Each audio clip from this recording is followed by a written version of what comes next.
Someone has to be held accountable. We almost froze to death because of Karen's ridiculous rules. The flood of complaints was endless. And then came the best one of all. I motioned to remove Karen as president. I grinned. It was happening faster than I had even hoped. More messages followed, seconded, thirded, fourth, and just like that, it was done. Within an hour, Karen Witherspoon was officially voted out of her position. No ceremony. No drawn-out debate. Just a swift, decisive removal. A few minutes later, Dave knocked on my door, grinning like a kid on Christmas. "You see the chat?" he asked, stepping inside and shaking the snow off his boots. I nodded, chuckling. "Yeah, about time." "They want you to take over," he said, raising an eyebrow. "A lot of people think you should be in charge." I snorted.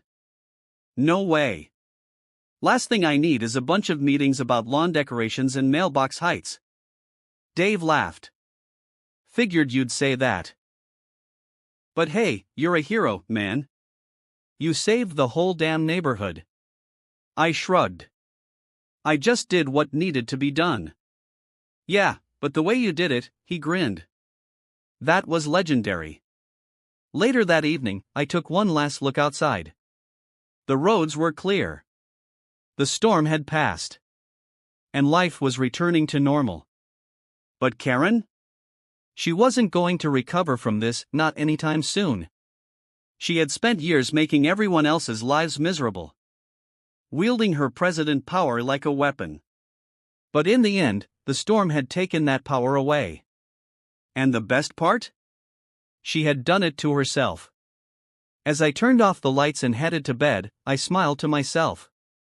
Maybe next time she'd think twice before messing with the guy who owned a snowplow.